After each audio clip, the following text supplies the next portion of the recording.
그때 그들이 15년이라고 말해줬다면 조금이라도 견디기가 쉬워졌을까? 아니었을까?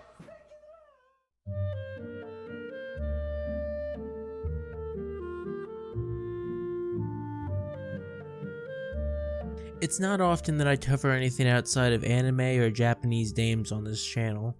It's not that I don't watch other media, it's just that these are my specialties. I'm hesitant to call myself an expert on either, but I understand the medium of animation, its tricks, its habits, what make it what it is, and the state of the industry and how it's developed. So naturally that's what I stick to. But even still, it's not that uncommon for me to come across a piece of media in a medium that I'm unfamiliar with. But it's not often that I actually take enough interest to want to do a video on it, despite my lack of knowledge on the subject matter. So I guess today's topic is one that just happened to convince me to do a video on it because I liked it so much. Oldboy is a 2003 Korean neo-noir thriller by Park Chan-wook, loosely adapting a manga by the same name. And while you might be wondering why I don't do a video on the manga instead, well, we'll get there eventually. For now I'm just focusing on the movie. And while Oldboy is easily the most well-known, it's actually the second movie in a trilogy of movies by Park Chan-wook, which he calls the Vengeance Trilogy, a trilogy of 3 dark, tragic movies about revenge and how it affects the people involved. You might also be familiar with the 2013 remake of Oldboy, and if you're not, keep it that way. It's bad. It's really bad. Oldboy, on the other hand, is actually pretty fantastic. I'm not quite as inclined as some to call it a masterpiece, but regardless, I do think that it's a very, very good movie. So that's enough beating around the bush. I'm not trying to stretch this out. I don't even get ad revenue anymore, so what's the point? Let's talk about what Oldboy is, and what makes it so good. Oldboy follows South Korean businessman Oh Dae-soo, who, shortly after being picked up from the police station after being arrested for being drunk in public, is kidnapped. Dae-soo is locked in what seems to be a hotel room, and for the next 15 years, this is his life. He's fed nothing but dumplings, his only knowledge of the outside world is TV, and he has no human contact of any kind. He learns his wife has been murdered and he's been framed for it, and over the next 15 years he nearly goes insane from isolation, with only the eventual hope of getting revenge keeping him going. Something I love about this sequence is that even though they didn't need to, these are the same actor. Dae-soo's actor, Choi Min-suk, genuinely did lose this much weight and grow his hair out for the story. Like, that's pretty impressive. The first time I saw Oldboy, I genuinely didn't think this was the same person. So eventually, 15 years later, Dae-soo is released, and he tries to hunt down his kidnapper to learn why he was put through it all, and to take revenge on him. Along the way, he meets his childhood friend from before the kidnapping, played by Ji Dae-han, and lives with his love interest, Mido, played by Tan Kye-jun. And while obviously my primary reason for loving Oldboy so much is the story, I can't really go further without getting into spoilers, so don't mind the vague terms. It's a movie best watched blind.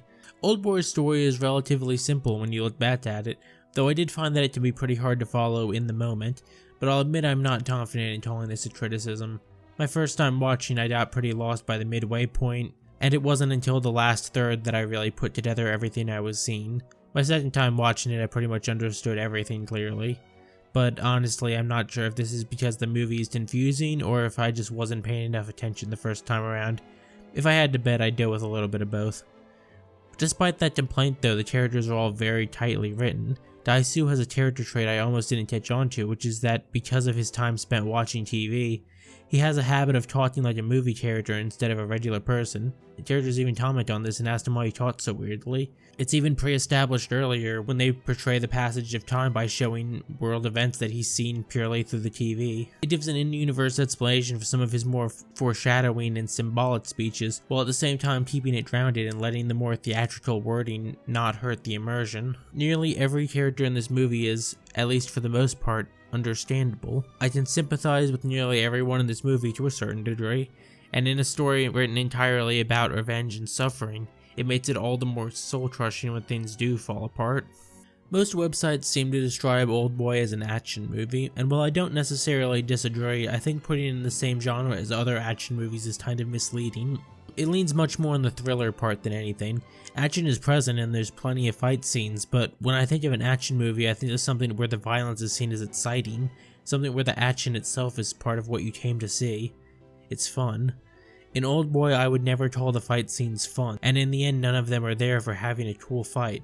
They all explicitly exist to drive forward the narrative that Daisu is being consumed by violence and revenge. It's raw and emotional, not exciting or climactic. It might not be realistic, but it's not there to serve the over-the-top entertainment factor either. The final fight of the movie is with a character who's only named once, and it really has nothing to do with the plot. It just exists to show you the state that Daisu is in and what it's done to him. Oldboy is a movie that, to put it simply, is dark. Not in an edgy way, not in a pointless way. Its goal is to give you a view of a situation where revenge has permanently trapped two characters and irreversibly ruins both of their lives. And even when it's over, you don't feel any kind of satisfaction from it because of where it's left the characters involved. And while that's the kind of movie that I can enjoy, it's obviously not for everyone. It doesn't leave you traumatized from gore or over-the-top edginess, it just leaves you with this sinking feeling, like you're horrified by what you've seen. That's not to say it's entirely realistic, but generally it keeps itself grounded. Before the spoilers, another thing that I love about Oldboy is its music. The soundtrack was composed by Jo Hyun-woo. He's worked with the director on a lot of other projects, including one of the other two movies in this trilogy, though I haven't seen his other work. If it's anything like the music for Oldboy, though, I'm sure I'd like it. It honestly does have one of my favorite movie soundtracks, and even if you don't plan on seeing the movie, I can't recommend the music enough. It's got this interesting mix of classical sounding pieces mixed with more modern ones, and I don't even really know how to describe it honestly, but it's something that I listen to very often. And if you showed me one of the songs out of context, I'd probably know exactly what scene it was from. It's all very distinct and memorable. But with that out of the way, it's time for the spoilers, so if you don't want any, just go ahead and skip here. You good? Alright, let's keep going. The man who kidnapped Daisu is his former high school classmate, Lee Woo-jin. When they were younger, Daisu found out that Woo-jin was in an incestuous relationship with his sister, Soo-ah, and after telling one of his friends, the rumor spread. Soo-ah committed suicide, and Woo-jin's grudge against Daisu led to the 15-year plan and setup of kidnapping him, keeping him imprisoned, and everything that resulted. At the end of the movie, Daisu discovers that his love interest, Mido, is actually his daughter, who Woo-jin arranged to be raised under a new name after Daisu disappeared, in order to trick Daisu into the same situation that he was in.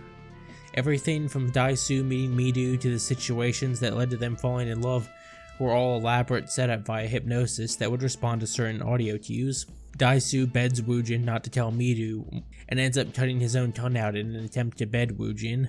Woo-jin eventually does accept and ends up killing himself once he realizes he's gotten his revenge. As the movie ends, Daisu attempts to be hypnotized in order to forget that Mido is his daughter. He both loves Mido too much to leave, and he's too disgusted with himself to live knowing that she's his daughter. The movie comes to a close, and Daisu's smile slowly fades, implying that he does in fact know who she is. So yeah, that was something alright. The recurring theme of Oldboy is ignorance, the idea that sometimes it's better not to know what's true. The entire driving force of most of the movie is that Daisu doesn't know what he did to deserve this. He spent 15 years and never even considered Woo-jin. He wasn't hypnotized, he genuinely forgot. Maybe he didn't even do anything wrong, or maybe he just chose to forget because he didn't want to think that he caused Soo-ah's suicide. One of the recurring motifs is that the outside of his cell is just a bigger prison. Daisu and Woo-jin both refer to Daisu's escape as him moving into a bigger jail. The jail isn't literal anymore, it's Daisu's ignorance. Even before the reveal, he's trapped. He doesn't have anything to gain from this anymore, he's got his freedom, but revenge on Woo-jin and the curiosity of why this was done to him keeps him trapped. And even after Woo-jin is dead, his urge to stay with Mido even though he knows it would be wrong is keeping him trapped. He can either leave and be miserable, or stay and be disgusted with himself. And, going with the theme of the trilogy, the cycle of revenge is part of that prison. Woo-jin ruined his own life by becoming so obsessed with Daisu that he'd spend the better part of it plotting and organizing Daisu's suffering, to the point that once it was finally over, he didn't care to live anymore. Daisu's obsession with revenge for being wronged by Woo-jin keeps him trapped, when if he'd left earlier on or even just killed Woo-jin in the first place, he'd be happier. Oldboy is one of the most bizarre movies I've ever seen, and at the same time it's got a surprisingly simple theme, but that doesn't make the theme any less interesting. And if I had to pick one thing, that's what makes me enjoy Oldboy so much. A lot of times it's easy for a movie to be so focused on being dark or mature that it can lose its message or theme. Oldboy, at its core, is raw human suffering through emotions, and it's probably one of the most unsettling things I've reviewed on this channel so far. If that sounds like the kind of movie you'd like, then go watch it. If a movie that's just raw suffering and emotional trauma isn't your thing, then I'd stay away. It's not a movie I'd rewatch a lot, but it is one that I enjoy. And if you do like Oldboy, go check out Park Woo-chan's other movies. They're probably good. Probably. I haven't seen them. I know this is a different kind of video than usual, but more manga reviews coming soon, I promise. This time we'll talk about dogs, I think. I don't know anymore. Every time I post a schedule, the video doesn't work out. See you next time. Thanks for watching.